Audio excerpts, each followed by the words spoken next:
Hola, yo soy Rosaura Morales Gómez y mi castillo dorado es una idea que me acompaña desde que era una niña. Vamos a empezar otra vez. Corte. Hola, yo soy Rosaura Morales Gómez y mi castillo dorado es una idea que me acompaña desde que era una niña. Representa un lugar simbólico en el que se refugian los tesoros más valiosos y cercanos a mi corazón. Sus cimientos están hechos de historias, de los retazos de las personas que conocemos mientras nos hacemos camino al andar y que se quedan para habitarnos de alguna manera. Es un lienzo infinito de rostros, lugares, momentos y humanidad. Mi cuarto propio y mi lugar favorito para escampar de la lluvia. Mi Castillo Dorado podcast hace parte de esa construcción y surge como la materialización de un sueño gestado en el corazón desde hace muchos años. Te invito a que juntos descubramos las historias que nos unen y a que seas tú quien me acompañe a seguir escribiendo. Las opiniones expresadas en mi Castillo Dorado podcast son de responsabilidad exclusiva de los invitados que las emiten y no representan necesariamente la posición personal de los integrantes del equipo. Tampoco pueden ser consideradas como consejo profesional y su fin es meramente de entretenimiento.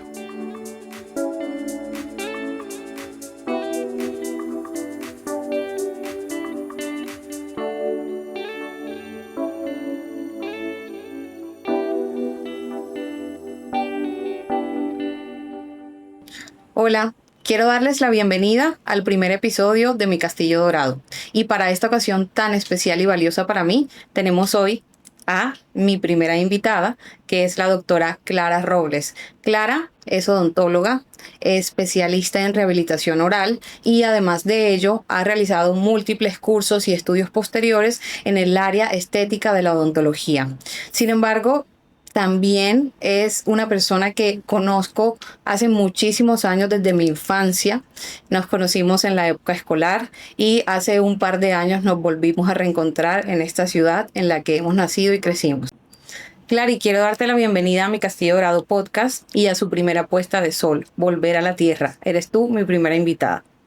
Rosy, te lo agradezco. Yo a ti, yo sé el proyecto que estás formando y para mí es un honor y es un orgullo que me hayas invitado porque sé lo que significa, de verdad, y muchas gracias. Desde la época escolar en la que coincidimos por muchos años, fuiste una persona muy especial para mí. En ti reconocía muchas de las cualidades y virtudes que también veía en mí y anhelaba muchas de esas virtudes que tú tenías y demostrabas con tu comportamiento. De alguna u otra manera siempre fuiste un referente de cercanía y me hallaba en ti de muchas formas. Pero crecimos, obviamente seguimos nuestros caminos profesionales, nuestros caminos personales, nos volvimos a reencontrar hace algunos años nuevamente aquí en este lugar en el que hemos crecido y que tiene que ver con precisamente esa primera puesta de sol del podcast, que es Volver a la Tierra. Aquí nos reencontramos y desde entonces, por otras razones que tienen que ver también con tu profesión, que resalto, que admiro y que he seguido desde hace muchos años, tuve la sensación y tuve el deseo, cuando pensaba yo en este proyecto tan personal que hoy está viendo la luz y que es una semilla que germina poco a poco, que quería que tú fueras esa primera persona que se sentara en esa silla. Hoy estamos acá, es muy valioso para mí y bueno, nuevamente que te sientas bienvenida. Es un espacio seguro en el que vamos a charlar de varios temas, de la humanidad, de las letras, de la profesión y de lo que para ambas ha significado volver a la tierra. Muchísimas gracias, Rosy. Bueno, para empezar, y como este podcast está ligado a un proyecto personal de letras y de escritura que me acompaña desde hace muchos años, quiero preguntarte si ha habido un libro en tu vida que te hayas leído en cualquier etapa de tu vida que haya resonado especialmente contigo, que lo recuerdes, que puedas presentarnos alguna idea de ese libro que haya resonado contigo y que nos cuentes qué significó para ti en su momento la lectura de ese libro y por qué has subrayado la nota que hoy nos vas a presentar. Ok. Escogí un fragmento de un libro que para mí generó un conflicto. Fue un libro que debo confesar que leí obligada, un libro que me regaló mi papá hace muchos años y con el que no me sentía cómoda al inicio por el título, porque pensé que iba en una vía contraria a lo que yo estaba o había aprendido. El libro se llama Convierta su consultorio en una empresa exitosa. Es cero el tipo de libro que suelo leer y es un libro que pensé que iba a ser de números, es un libro que pensé que iba a ser de administración y es algo que los del área de la salud no manejamos muy bien, honestamente. Pero mi papá me lo regaló con mucho cariño y por eso decidí leerlo. Y cuando lo leí, quedé impactada porque no tenía nada que ver con eso. El libro lo escribió el doctor Juan Carlos Mejía, que es un ortodoncista, que al igual que en mi familia, tiene una familia de odontólogos y que su empresa es su familia también. Entonces el libro me impactó en muchos aspectos, pero principalmente el fragmento que escogí es este. Los valores no se negocian. Ante las circunstancias que suceden en nuestro entorno laboral y familiar, comprometámonos a dar ejemplo y así construiremos empresa. Al contrario, si no lo hacemos y permitimos negociar los valores fundamentales, nuestros hijos, empleados o familiares seguirán estos patrones. Somos el espejo en el que ellos se miran y debemos saber que si dejamos que se vulneren, el futuro no será muy promisorio. Yo siento que cuando yo leí ese párrafo, entendí por qué mi papá quería con tanta insistencia que leyera ese libro. Y ese párrafo resume lo que hemos querido hacer en mi consulta, en mi trabajo, en mi profesión y en la familia que hemos unido. Entonces, realmente es lo que llevamos todos los días en nuestro trabajo y en nuestra familia. Y para mí fue satisfactorio encontrar en este libro que sí coincidíamos en ese pensamiento. ¿A qué edad te lo regaló tu padre?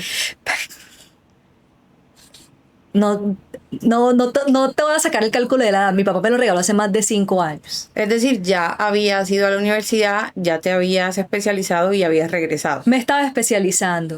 Me estaba especializando cuando me lo regaló.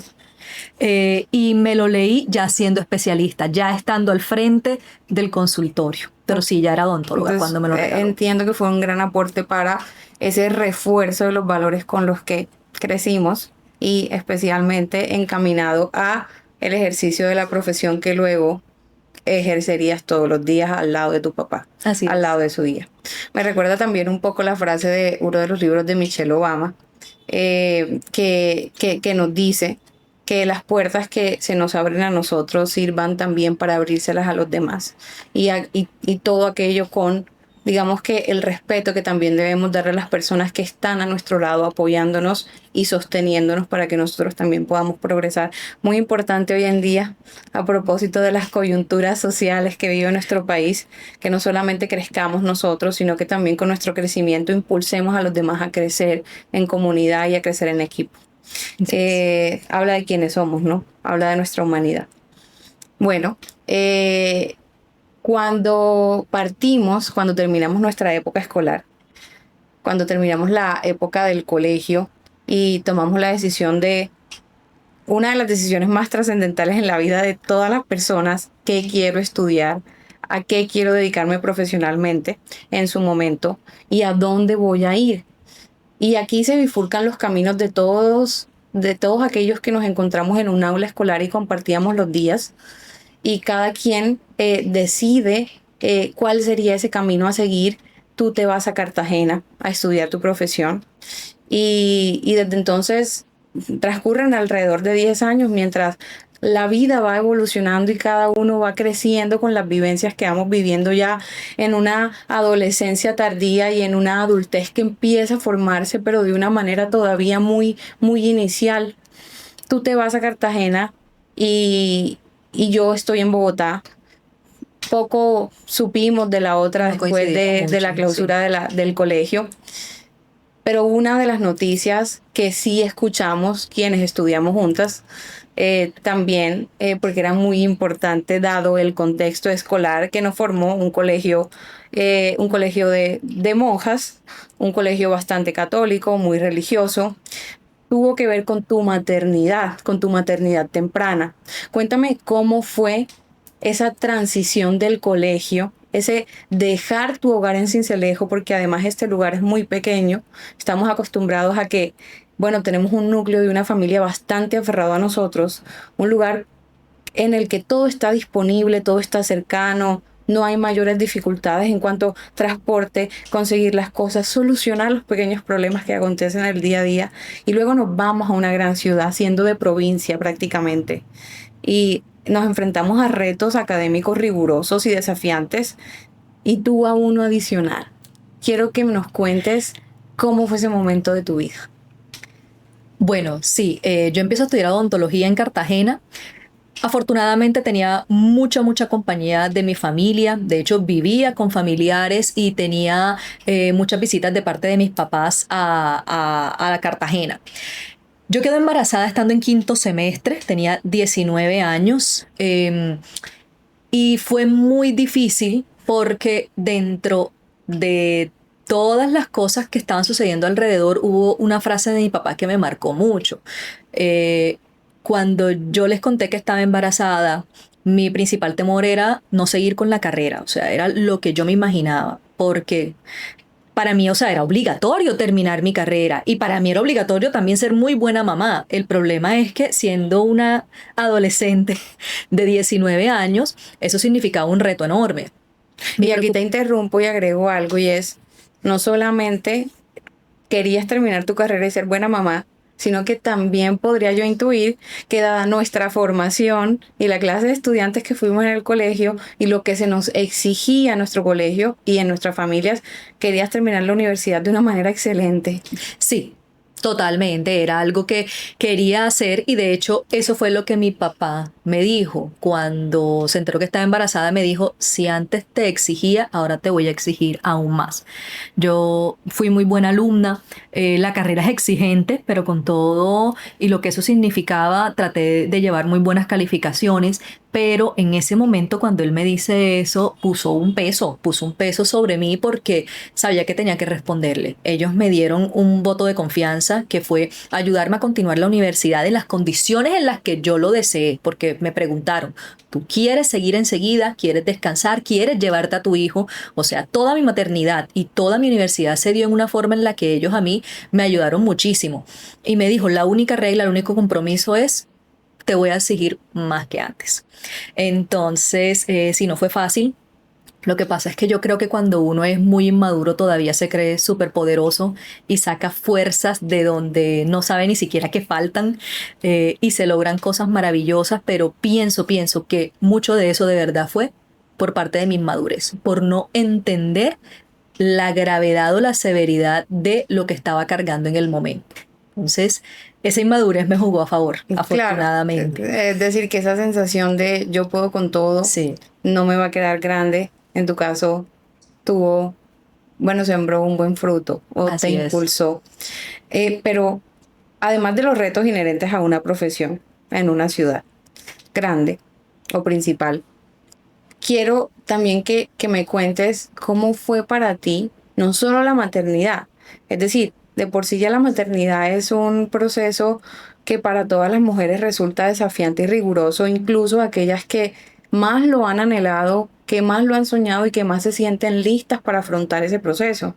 Termina siendo algo muy desconocido que genera muchísimos cambios interiores y que definitivamente cuando se detiene uno y se pone a pensar en ser madre, se da cuenta que jamás está totalmente preparado para ello. Pero en tu caso no solamente fuiste madre a una edad temprana, sino que además también fuiste madre soltera. Y yo me incluyo dentro del grupo de mujeres que cuando se imaginan ante tal escenario realmente siente escalofríos. Es decir, para mí sería un escenario muy complejo, triste de imaginar incluso. Y quiero que me cuentes cómo en tu caso no solo sacas la fuerza para cumplir con tu exigencia personal, que yo me imagino que siempre ha sido muy alta, con la de tu familia y luego con muchas otras cosas que empiezan a hacerle eco a uno como mujer cuando se es especialmente madre soltera. ¿Cómo fue para ti ese desafío? Sí fue muy triste porque cuando yo quedé embarazada me imaginé teniendo una familia completa con el papá de mi hijo y mi hijo y me imaginé de ahí en adelante que eso iba a continuar. Porque es lo que vimos, porque es lo que crecimos viendo, porque es lo que nos enseñaron, que la familia debía estar formada por papá, mamá y los hijos. Y cuando eso no se da, fue un golpe bastante duro porque principalmente me daba mucho miedo no poder sola, me daba mucho miedo y fue lo que sucedió, tener que afrontar todo sin esa ayuda extra que uno esperaría de parte de la pareja.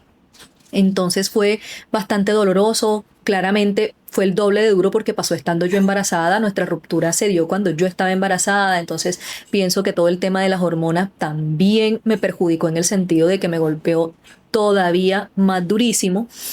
Entonces no fue un momento para nada fácil. Afortunadamente conté con todo el apoyo de mi familia, con un grupo de amigas excepcionales que tanto mis amigas del colegio como mis amigas de la universidad que fueron un apoyo enorme para no sentirme sola. En ese proceso entendí que no es real eso de que la familia tiene que ser papá, mamá e hijo. Mi familia inició con mamá, abuelos, tías y mi hijo. Y ese papá que no estuvo, tuvimos entre todos que cargar a mi hijo. Entonces eso se dio de esa forma. Y que la ayuda en una maternidad que uno cree que puede provenir de la pareja no siempre es así. Yo, listo, me faltaron esos 2 brazos, pero tuve 100 más que encontré en mis amigas, en mis papás, en mis hermanas, en mis tíos, o sea, en todas las personas que me rodearon y por eso me siento bastante afortunada, porque la verdad es que la ayuda que yo tuve, el apoyo que yo tuve, me levantaron, me cargaron y todavía me siguen sosteniendo.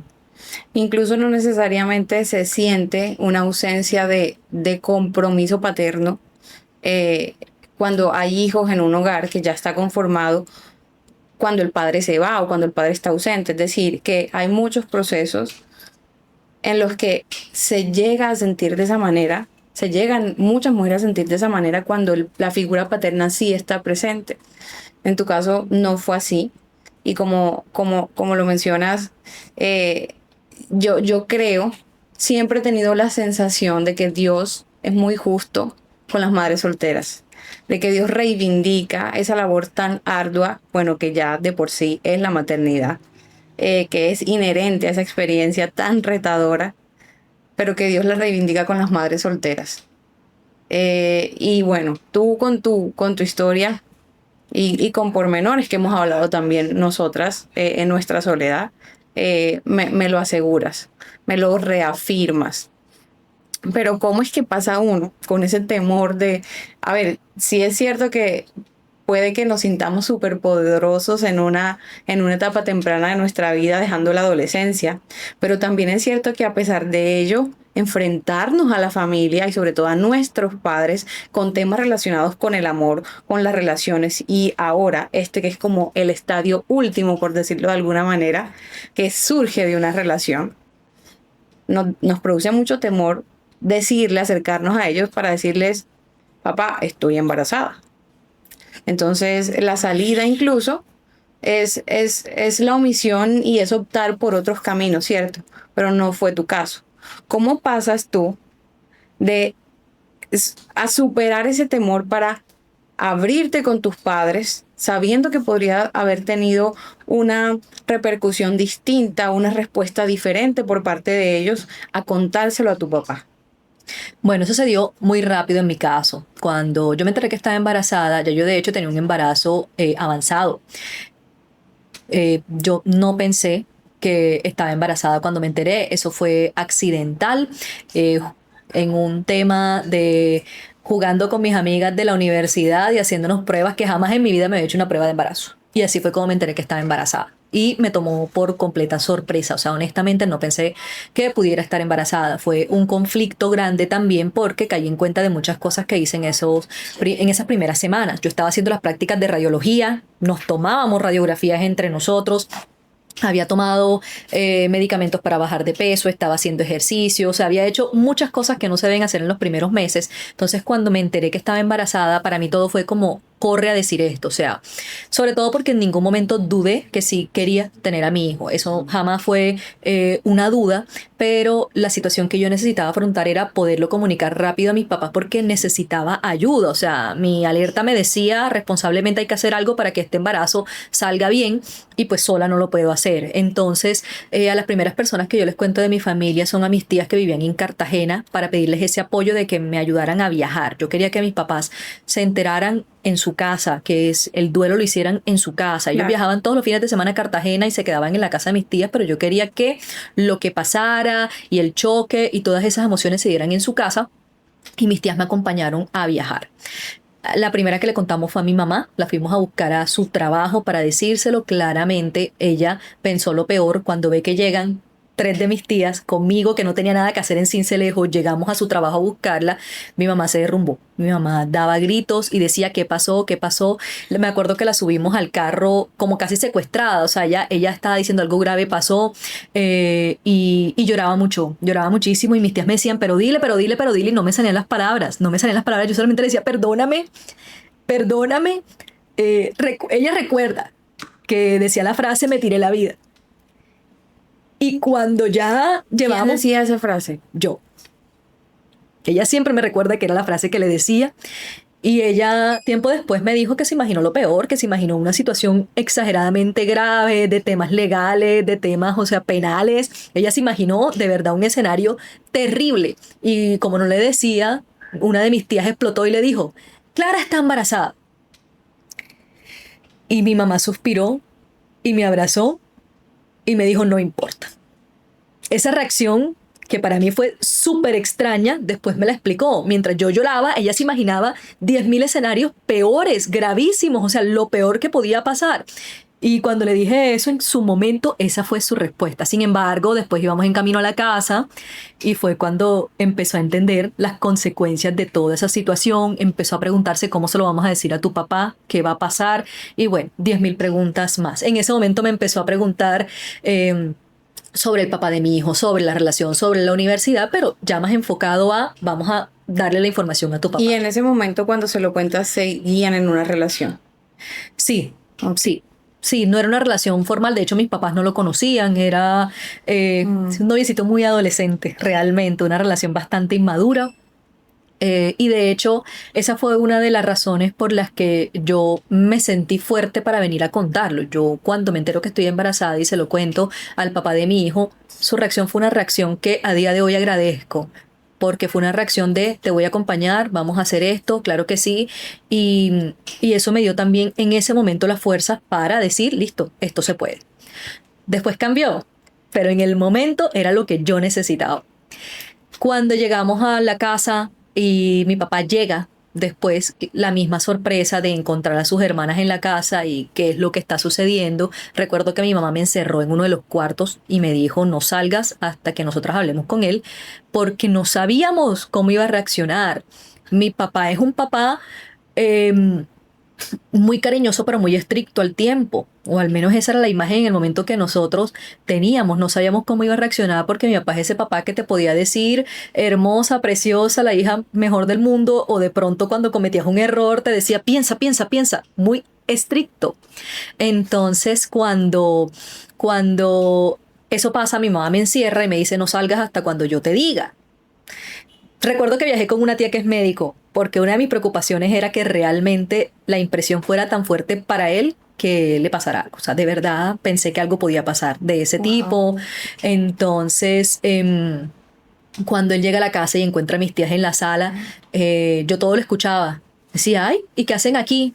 Y le decían, siéntate. Y él decía, no me voy a sentar, ¿qué pasó? No me voy a sentar, ¿qué pasó? Y recuerdo que él dijo, ¿qué pasó? ¿Qué pasó con Clara? Pues tiene 3 hijas, las 3 estábamos por fuera, pero él inmediatamente como que algo le dijo, ¿qué pasó con Clara? ¿Qué le pasó a mi mona? Entonces, pasó lo mismo con mi mamá, nadie daba para decirle hasta que la misma tía soltó, Clara está embarazada. Y se escuchó un silencio en la casa, un silencio completo. Yo estaba esperando que sonara el golpe de que mi papá se cayera o el grito o algo. Y él solamente dijo, ¿y qué vamos a hacer? ¿Y qué vamos a hacer si Clara siempre ha hecho lo que se le da la gana? Me acuerdo que eso me me dolió porque yo sentía que había sido una buena hija, pero más adelante también me explicó que lo que me dijo es, listo, yo tomo decisiones y asumo consecuencias. Básicamente es lo que siempre ha pasado. Entonces le dice, listo, sáquenla, tráiganla. Mi mamá me saca, me acuerdo que yo venía con las manos así, no sabía qué iba a pasar, no sabía si me iba a pegar o no sabía qué iba a pasar, nada. Y yo salí del cuarto con los brazos en la cara, así me sentaron en un sofá y es como cuando tú sientes que una persona se va acercando y mi papá me apartó las manos de la cara porque yo lloraba horriblemente y me secó los ojos y me dijo, no llores que eso le hace daño al bebé. Wow. Entonces, esos son mis papás. Esos son mis papás que básicamente es la vida que yo he tenido. Ese es el apoyo con el que yo conté. Ya yo en ese momento entendí que era un problema que tenía toda la ayuda del mundo. Y así se dio siempre mi embarazo. Yo después de eso me cuestioné mucho, siempre decía, ¿por qué a mí? ¿Por qué yo esto? Cuando estaba muy cansada físicamente y decía, ¿por qué tengo esta carga tan grande cuando otras personas responsables que deberían estar aquí pueden estar en fiestas o están teniendo una tranquilidad? O bueno, mi embarazo también fue un embarazo de alto riesgo, tuve bastantes desmayos, fue bastante doloroso, fue bastante incómodo y siempre decía, ¿pero por qué? ¿Pero por qué? O sea, los embarazos deberían ser bonitos, tiernos y el mío está siendo muy difícil. Después cuando la universidad se hacía pesada, o sea, siempre decía, ¿por qué? ¿Por qué? ¿Por qué? Y recuerdo que una vez mi mamá me dijo, de todas las cosas que podían salir mal, ninguna ha salido mal.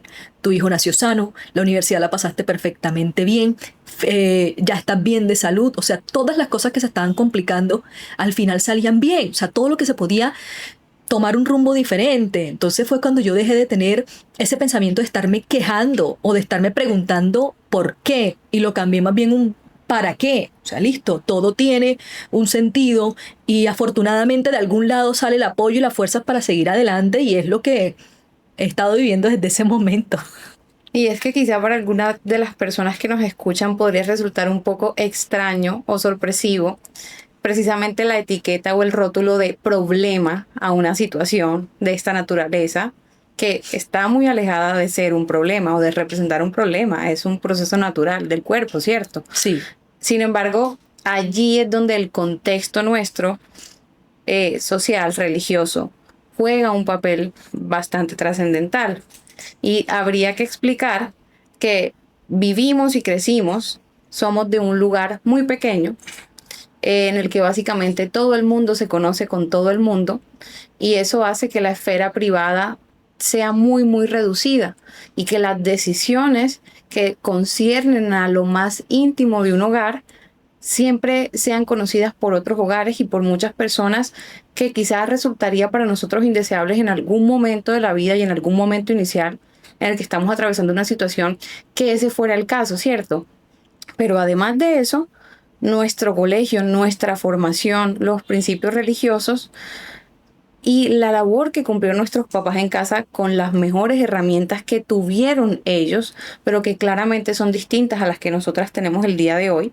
Ellos nos dieron lo mejor que pudieron, pero ese lo mejor que pudieron también tenía que ver con que la vida tiene unos órdenes preestablecidos y predeterminados. Es decir, que se termina la época escolar, luego se inicia una época universitaria y mi padre me decía, en mi caso, tú deja de andar pensando en novios, tú lo que tienes son amigos, dedícate a conservar y a cultivar buenas amistades que son las que te van a servir en un futuro y cuando tú termines tu universidad, allí sí puedes pensar en el amor. Entonces, claro, en una época en la que no había transcurrido tanto tiempo desde que dejamos de ser adolescentes, ¿no? De hecho, 19 todavía se considera sí. adolescencia. Entonces, ese shock para los padres puede representar para nosotras o para quien deba comunicar esa noticia algo bastante aterrador. De hecho, en mi caso, con 32 años, cuando me enteré de la existencia de paz en nuestras vidas, en mi vida, preparé una escena especial, un momento especial, fue el cumpleaños de mi papá, en el que reuní a toda la familia. Perdón, no fue el cumpleaños de mi papá, fue sí, fue el cumpleaños de mi papá, este año, a inicios del año, cumpleaños de mi papá. Y reuní a toda la familia preparé una carta, un regalito en el que puse la ecografía de Paz y puse a uno de mis sobrinos a que filmara la escena. Realmente era una carta, eh, escribí unas palabras de un proyecto también personal en el que estoy trabajando todavía, y un extracto de ese proyecto lo quise compartir con las personas más cercanas a mi corazón cuando a todos les compartí la noticia de la llegada de Paz. Y a mí realmente durante ese momento, durante el tiempo que duró la lectura, la leyó mi papá, lo pusimos a que la leyera él. Y mis hermanos, las parejas de mis hermanos, mis sobrinos, estábamos todos en la mesa. Y ese tiempo fue terrorífico para mí. Es decir, yo temblaba, ya no con ese miedo de la adolescencia que se podría sentir ante la comunicación de tal noticia, sino que yo temblaba del susto porque seguía a mi papá en esa mesa, sentado representando para mí una figura de autoridad extrema y máxima masculina, a quien yo le debía respeto. Y por supuesto que nuestros padres, en su mentalidad de padres, siguen siendo muy celosos y un poco reacios, quizá con independencia de la época de nuestra vida en la que estemos y del compromiso, del grado de compromiso de la pareja con la que estemos, hacia la idea de mi hija, mi hija pequeña, porque seguimos siendo para nuestros padres en este contexto siempre sus pequeñitas. A mí me dice mi padre, mi niña. ¿Y la niña cómo está? Entonces seguía representando esa idea. Para ellos es de la maternidad de sus hijas pequeñas, de sus bebés. Sigue removiéndoles muchas cosas a los padres. Y eso es así uno esté en un matrimonio. Entonces, no me imagino lo que significó para ti. Pero entonces tú pones aquí de relieve un aspecto muy, muy importante que a todos nos termina sosteniendo, porque si bien nuestro contexto es tan conservador, muy limitante para las mujeres, sobre todo en tantas áreas de la vida, eh, adicional a ello, el contraste está representado por la cercanía de la familia. No es una familia distante como sucede en otros lugares del mundo, eh, que a la que se llame o con quien se comunique uno una vez a la semana, no. Son llamadas diarias de varias llamadas al día que se tienen con los padres cuando se está lejos estudiando. Y aquí se pone en relieve el papel de la familia, porque pudiste haber tenido otra reacción, ¿no? Pero tuviste la reacción del apoyo. A pesar de todo lo que tu papá seguramente sintió en silencio y que quizá nunca te habrá comunicado y nunca te habrá confesado, tuviste ese apoyo de la familia. ¿Cómo ha sido desde entonces? Bueno, ese apoyo de mi familia, que siempre existió, no es que empezara a existir desde el momento en que quedé embarazada. Ese apoyo de mi familia siempre me ha acompañado en todos mis proyectos. Todavía en este momento que soy una persona independiente en todos los sentidos, mi familia está apoyando en absolutamente todo, en todos los aspectos de mi vida. Siguen siendo una gran compañía para mi hijo, y como compartimos proyecto laboral también. Entonces, ese camino que recorremos con mi familia es diario. Entonces, yo creo que cuando o alguien piensa en mis hermanas o en mí, saben que es un combo, eso es un combo. Y seguimos teniendo esa comunicación, como tú lo mencionas, mis hermanas no están aquí en Sincelejo, pero nos comunicamos todo el día, todo el tiempo. Para algunos puede ser un poquito invasivo, yo lo entiendo, pero es la forma en la que nosotros nos apoyamos. Entonces, Y luego de todo este episodio, luego de todo el miedo, de todos los retos inherentes a una maternidad en solitario, como la que te tocó vivir a ti, y digo te tocó porque no fue una elección personal, fue como se dieron las circunstancias, y entiendo que fue la elección de la otra parte. Vuelves a tu lugar seguro, vuelves a este pedacito de tierra al que yo le llamo esta esquinita del mundo pequeña que nos vio nacer. ¿Cómo fue volver? ¿Por qué vuelves? Porque tengo la sensación que quienes hemos tenido la oportunidad de educarnos por fuera, armamos las maletas antes de irnos y de dejar todo lo que hemos conocido desde entonces a nuestra familia, antes de despedirnos, y las armamos para no volver a desarmarlas acá, para quedarnos en el lugar que nosotros hemos escogido, o incluso pensando que la vida va a escoger por nosotros, que Dios va a trazar un camino, pero que ese camino quizá no está aquí. ¿Y por qué no está acá? Porque a pesar de que es un lugar hermoso, lleno de muchísimas riquezas en cuanto a biodiversidad, a calidez humana, a una gente trabajadora que se esfuerza. También debemos reconocer que es un lugar en el que las oportunidades Son reducidas. son muy reducidas y hay que hacer piruetas y malabares para poder hacerse de una de ellas.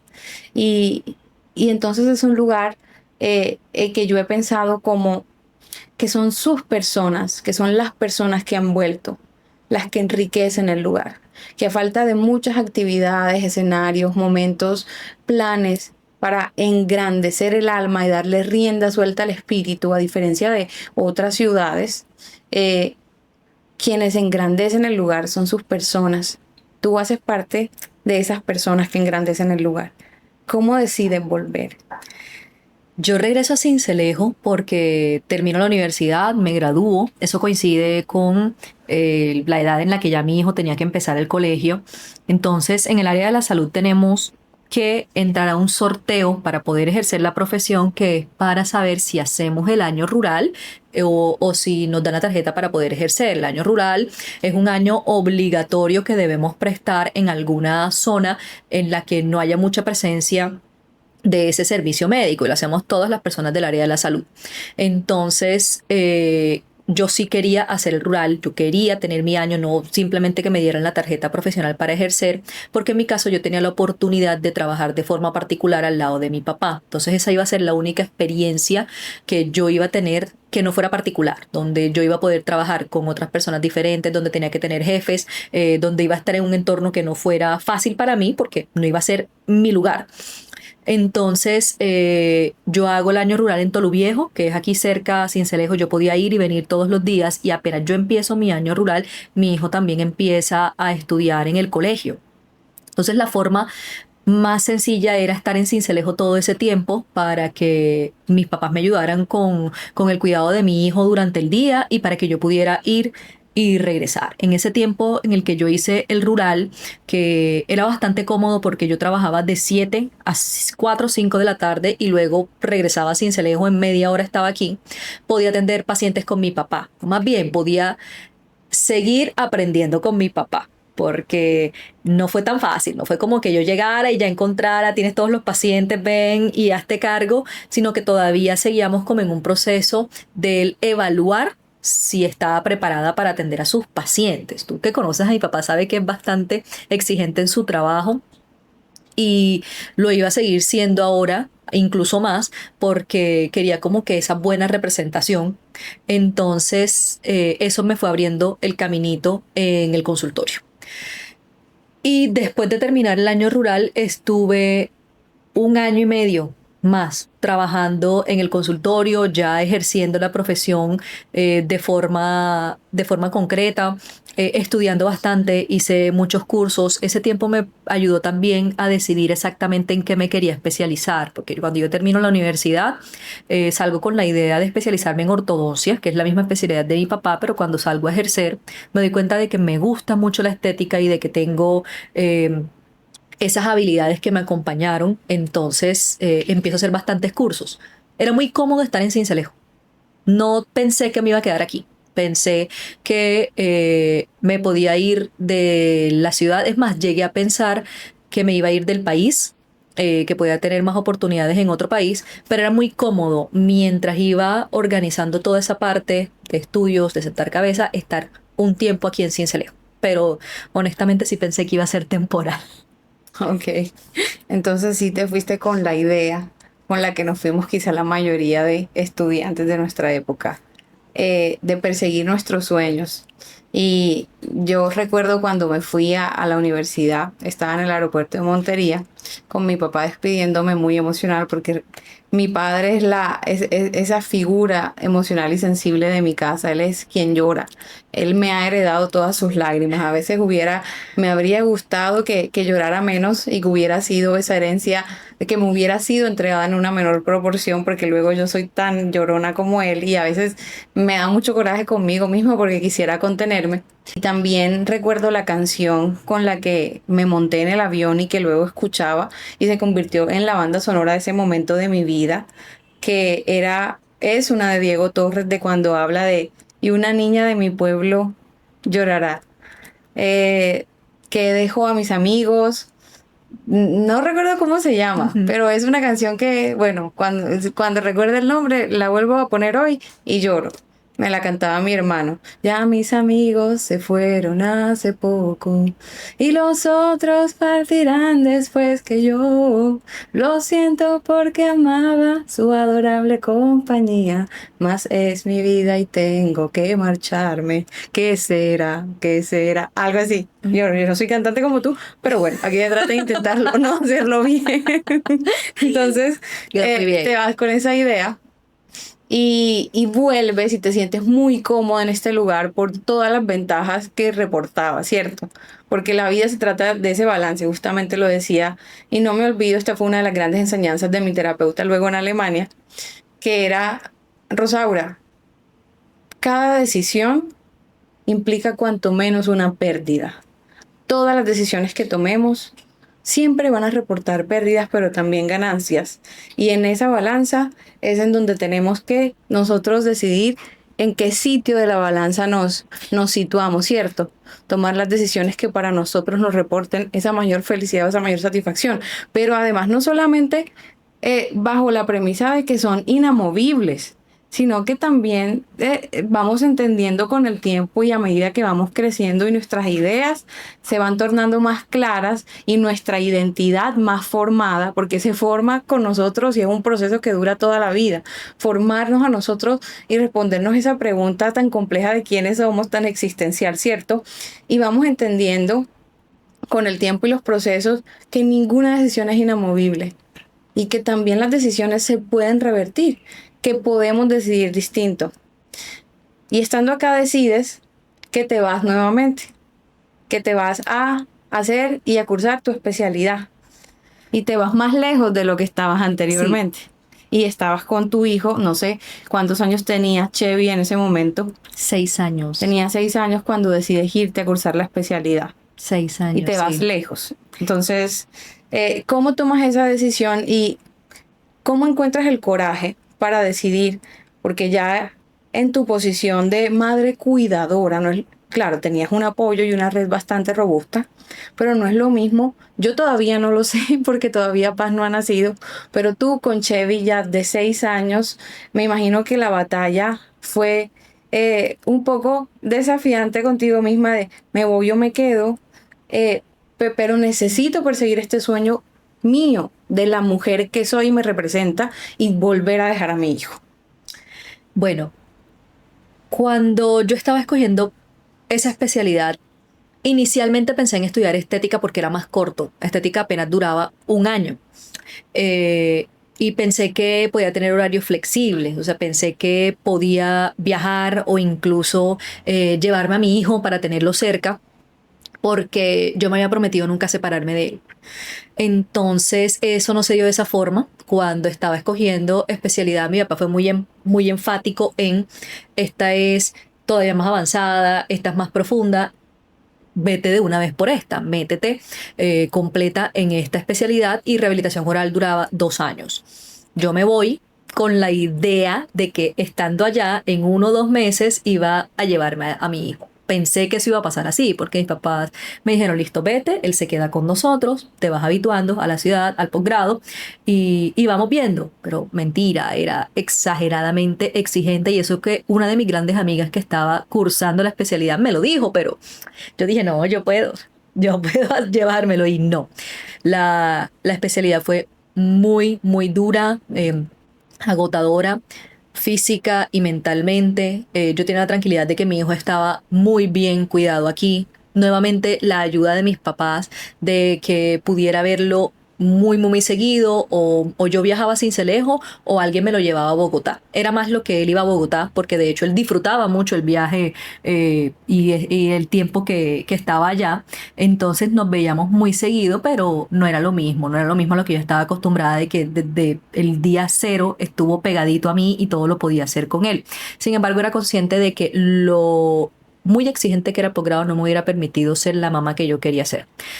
Yo salía de mi casa a las 6 de la mañana, llegaba otra vez a las 9 de la noche a estudiar, la mayoría de semanas me tenía que ir de largo estudiando, entonces no hubiera podido estar tan pendiente de él como lo había estado en los años anteriores y sabía perfectamente que estaba muy bien cuidado.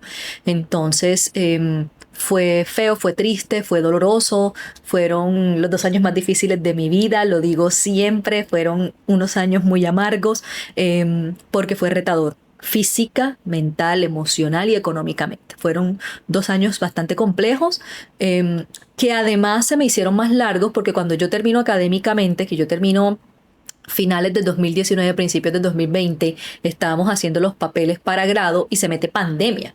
Entonces se cierra la universidad, se cierra cualquier proceso que se estaba haciendo. Tampoco me podía venir porque no tenía ninguna autorización o ninguna excusa de viajar.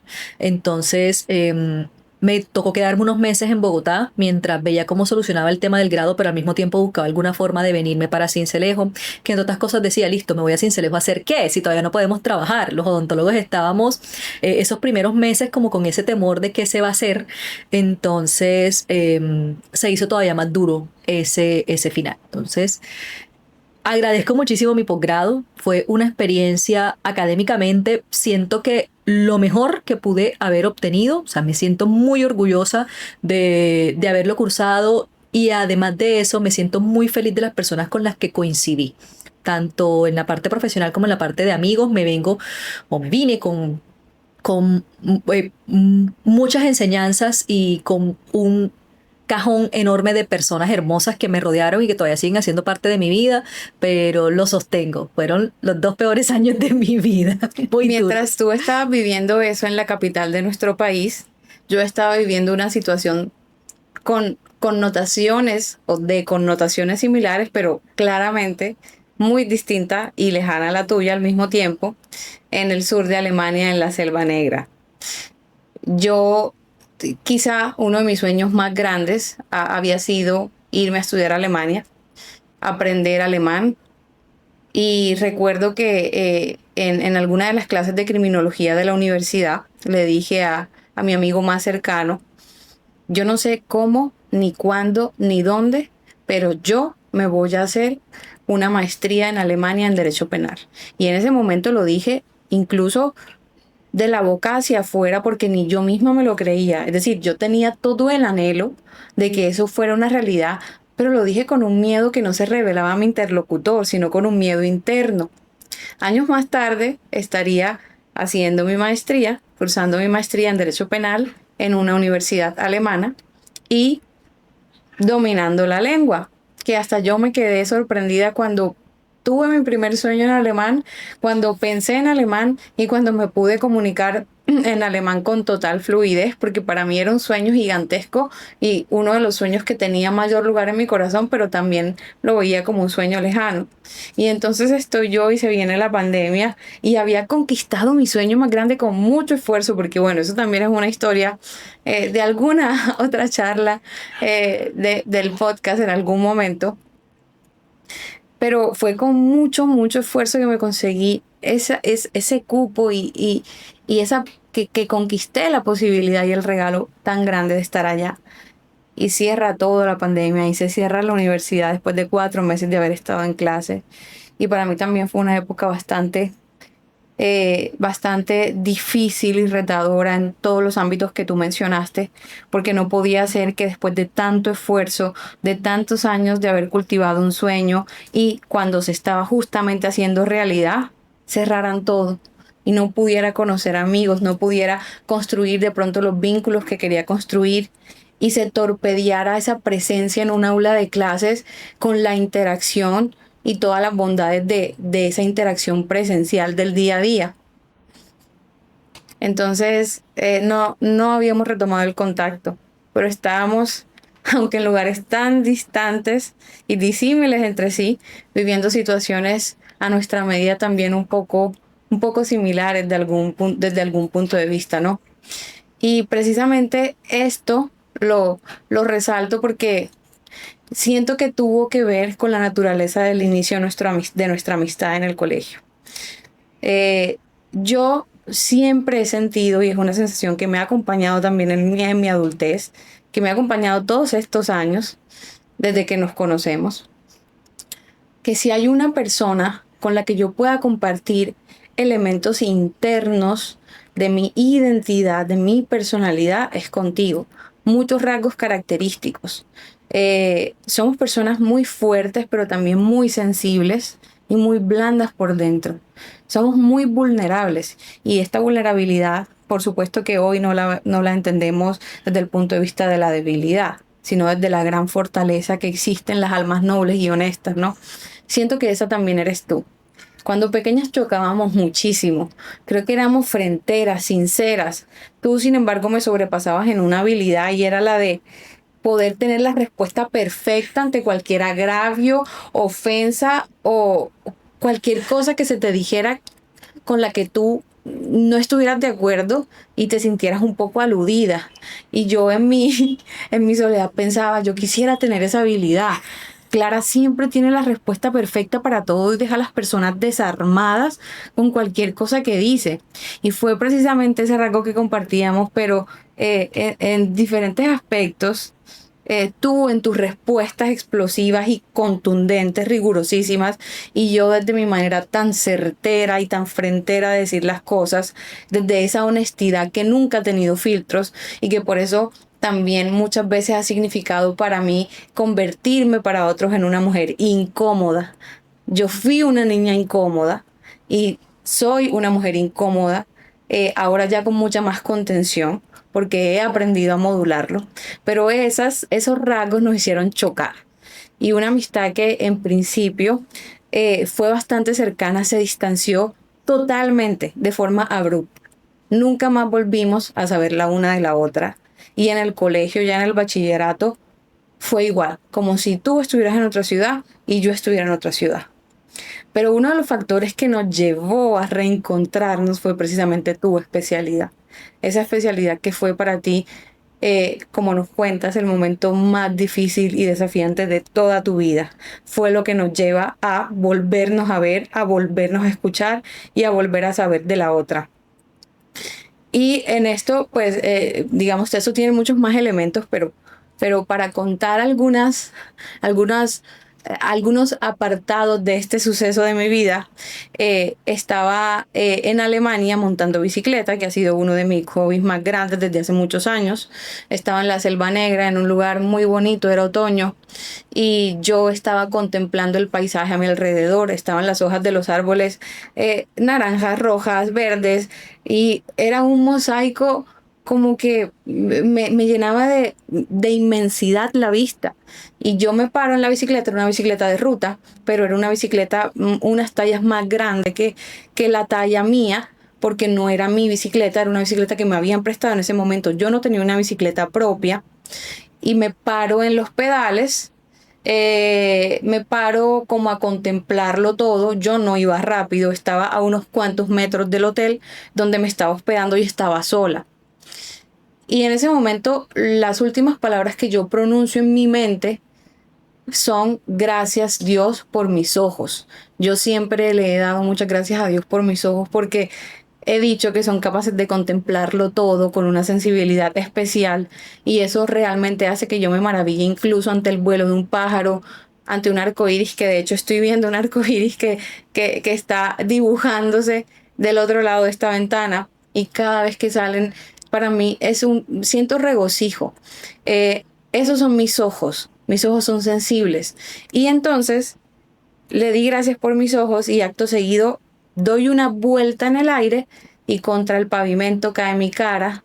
Me salvó el hecho de que yo estuviera usando un casco porque salvó esta parte de mi cara, pero esta quedó totalmente expuesta. Caigo sobre un policía acostado. No me explico cómo sucede la caída porque yo realmente iba lento a punto de entrar al hotel.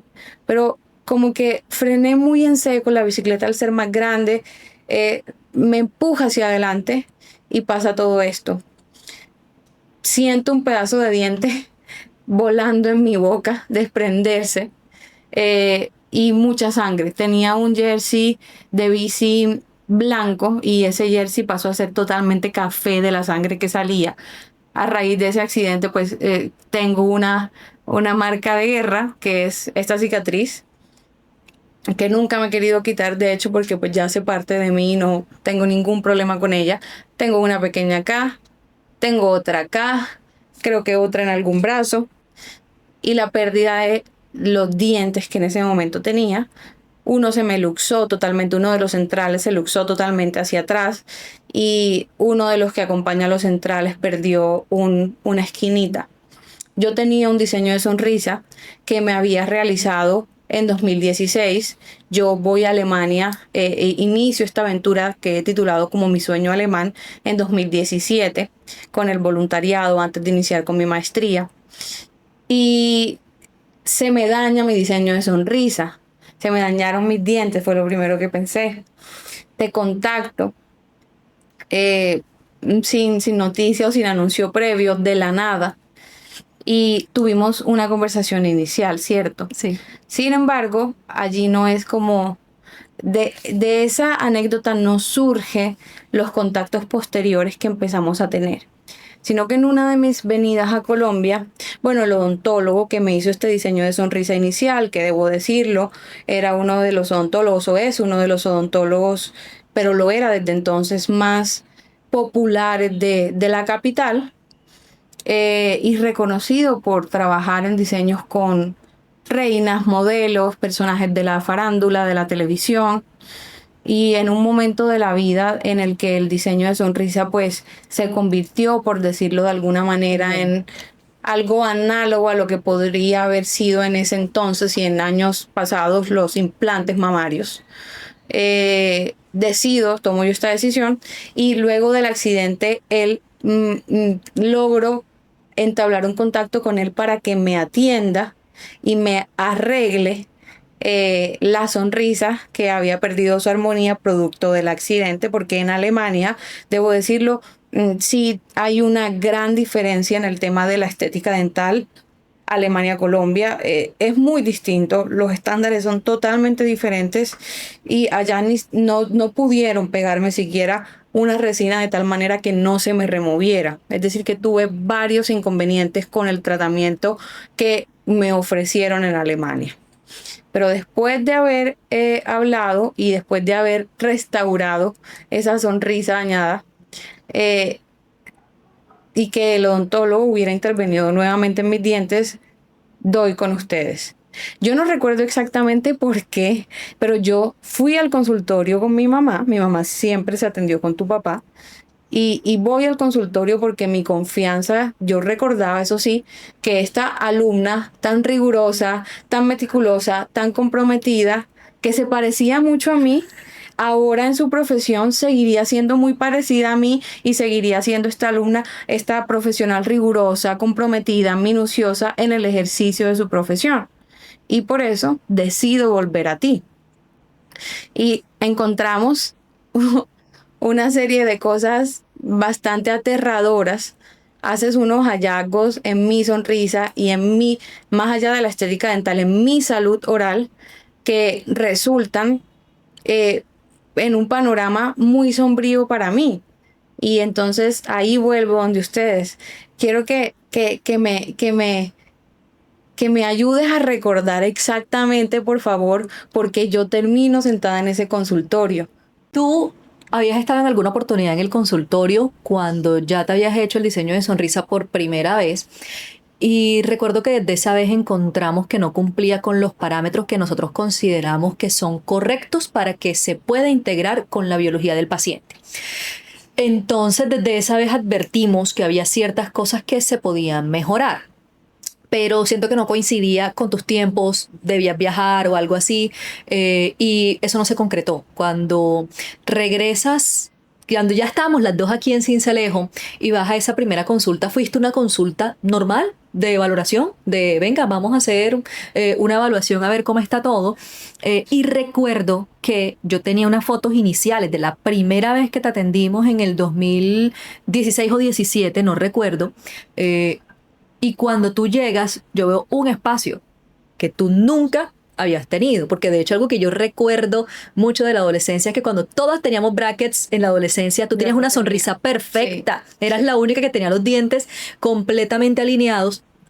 Y ese hallazgo fue el que me llamó la atención. Inmediatamente hicimos radiografías, tenemos radiografías antiguas, pero hicimos unas radiografías en esa consulta, y fue cuando identificamos que estabas teniendo problemas en tu salud en los tejidos de soporte, más específicamente en el hueso, a causa de ese diseño de sonrisa que ya sabíamos que no estaba cumpliendo esos parámetros. Ya recordé que esa conversación la tuvimos en el 2022, cuando ya yo regreso de mi estancia en Alemania y vuelvo a Colombia. Entonces, por todo el tema de querer checar cómo estaba todo y hacer un control, luego de haber estado por fuera mucho tiempo y no haber tenido acceso a esos servicios con la minuciosidad con la que se requiere, me informas entonces en ese momento que estoy teniendo una pérdida de hueso considerable. Y a mí pues me dieron escalofríos cuando me contaste adicionalmente que esa pérdida de hueso podía llevar a que mis dientes se cayeran en algún momento, que no podías tú estimar cuánto tiempo tardaría si yo no hacía algo al respecto y si continuaba con las carillas cubriendo mis dientes, pero que se podrían caer. Y ese panorama fue realmente sombrío para mí y para mi mamá. Mi mamá lloró, mi mamá también ha tenido inconvenientes con sus dientes. Entonces ella sabe y quizás sintió y se vio a ella en mí, pero desde un ángulo que no hubiera querido ella imaginar para su hija claramente. Y entonces empezamos a considerar y por supuesto que a poner sobre la mesa la decisión de remover por completo el diseño de sonrisa. Eso fue muy complicado para mí, porque yo inicialmente decido realizarme esa práctica en mis dientes, como tú dices, teniendo los dientes totalmente bonitos. No quiero hablar de perfección, pero realmente mis dientes no eran dientes que debían haber sido intervenidos de una manera tan invasiva. Totalmente de acuerdo. Pero yo lo hago motivada por algo que aún recuerdo, y es quiero tener una sonrisa de reina. Claro, pues toda la influencia de lo que vimos en la televisión quienes crecimos en Colombia, ¿no?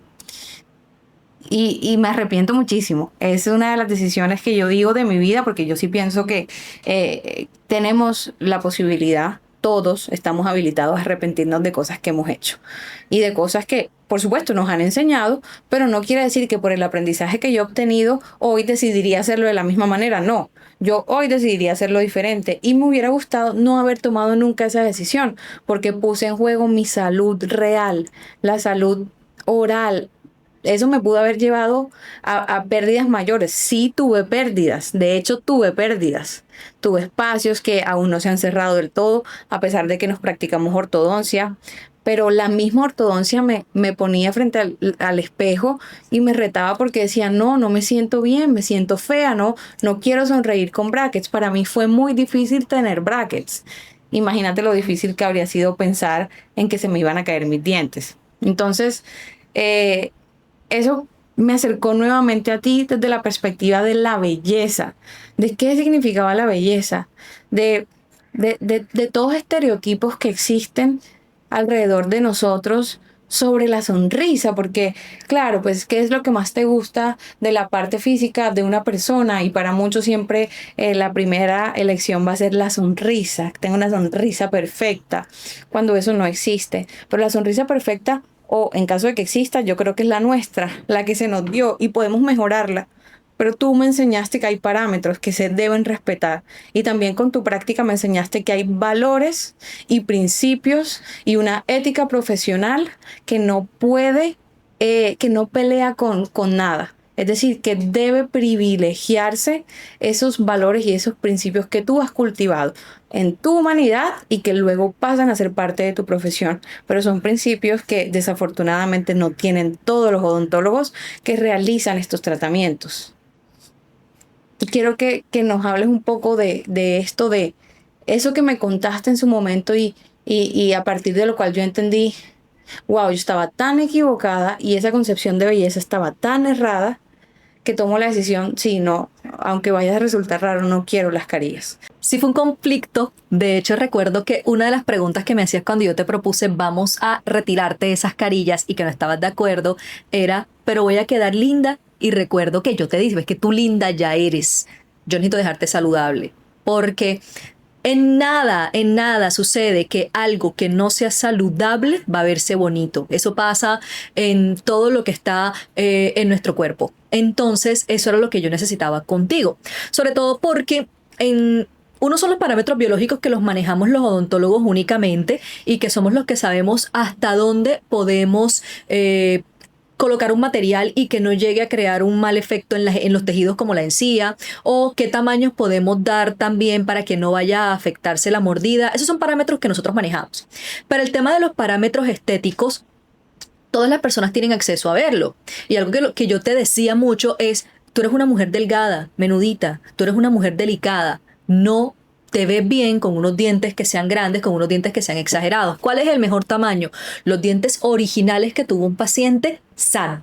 Porque cuando llegan a modificarse los dientes, cuando tenemos enfermedades que llevan a que se desgasten, o cuando tenemos malos hábitos, o cuando tenemos afecciones de mordidas que sí hay que corregir. Entonces, esa primera situación de convencerte de por fin retirar las carillas fue bastante complejo. Y recuerdo que una vez me dijiste, listo, estoy preparada, confío en ti, sé que vas a tener el mejor resultado y sé que me vas a dejar linda. Y yo en ese momento no fui tan honesta contigo porque todavía en ese momento no te había dicho, no quiero volverte a colocar las carillas. Siempre tu plan fue que te las quitara para que te las volviera a colocar bien hechas. Sí. Y yo sabía que si después de retirarlas tus dientes estaban como yo sabía que los tenías antes, no necesitabas carillas.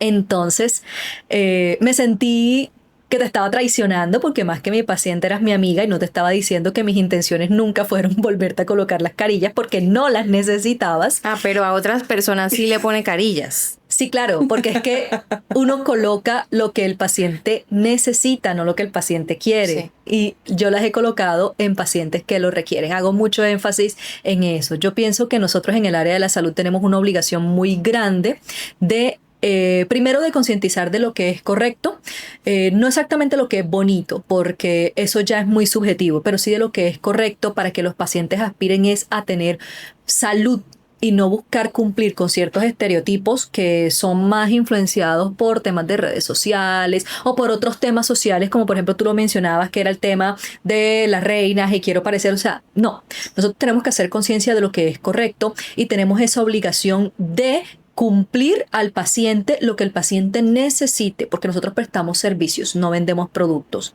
Entonces muchas veces pasa en los consultorios que el paciente llega diciendo, quiero que me hagas 10 carillas arriba, quiero que me hagas 10 carillas abajo. O el color extra blanco, exactamente. Adams. Que vamos a esto. Realmente yo debo admitir que el color no tiene nada que ver con la salud del paciente. Unas carillas pueden ser con una perfecta adaptación, una perfecta planificación. Bueno, con la salud mental de pronto. De pronto. No, pero lo que quiero decir es que realmente no vas a afectar físicamente a un paciente por el color. Pero hay dos cosas que yo pienso. Primero, yo, Clara Robles, en mis procedimientos yo quiero que sean imperceptibles. Si un paciente mío va por la calle y alguien dice, qué lindo te quedó un diseño de sonrisa, para mí eso es un fracaso. Es que un paciente debería verse muy bien en conjunto y no tener un punto focal en los dientes, porque ya para mí eso es un punto que llamó la atención porque se salió de la naturalidad. Entonces es lo que yo, Clara Robles, no quiero imprimir. Respeto que otros odontólogos quieran imprimir otra cosa, no lo comparto, no me parece correcto porque es migrar de los parámetros correctos. Pero adicionalmente yo siento que tenemos la obligación de hacer conciencia de lo que es normal para que las personas dejen de exigir cosas que no están en la misma vía de lo sano. Entonces, si yo empiezo a promover que se sigan utilizando esos colores extra blancos, voy a crearle conciencia a las personas de que eso está bien. Y no, las personas no deben aspirar a esas cosas que no son naturales. Sí, es cierto. Y qué bueno que pude encontrar a una profesional como tú en ese momento de una madurez un poco más consolidada y tomar la decisión correcta. Si no, definitivamente que mis pérdidas hubieran sido mayores. En algún otro momento podremos ahondar con mayor profundidad en este tema porque desde entonces ha despertado una pasión en mí, tanto así que hoy en día miro mis fotos anteriores y no me reconozco y me pregunto a mí misma cómo pude haber tomado la decisión de hacer una intervención como esas cuando yo tenía una sonrisa natural muy bonita.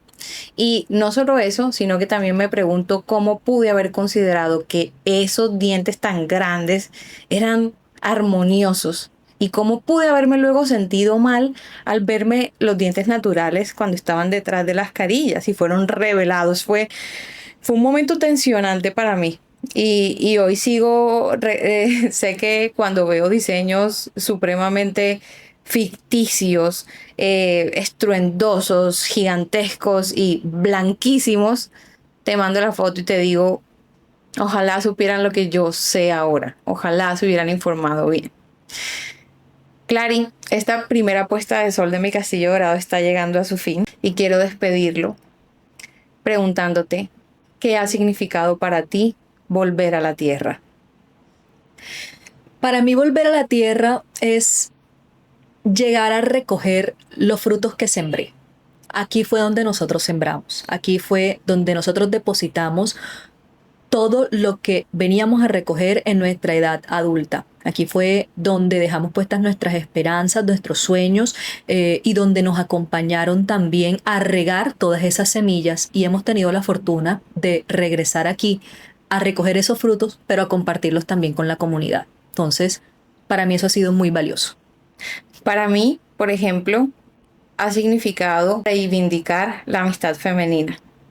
Y dentro de esa reivindicación o en el marco de esa reivindicación te he encontrado a ti o te he reencontrado. Y eso para mí es un motivo de alegría y una de las cosas bonitas que me ha traído volver a la tierra. Gracias por habernos acompañado en el primer episodio de mi proyecto personal, Mi Castillo Dorado. Muchísimas gracias a ti, Rosy. Gracias por haberme acompañado en Mi Castillo Dorado podcast, un espacio lleno de historias que contar y letras que se van hilando. Nos escuchamos en el próximo episodio.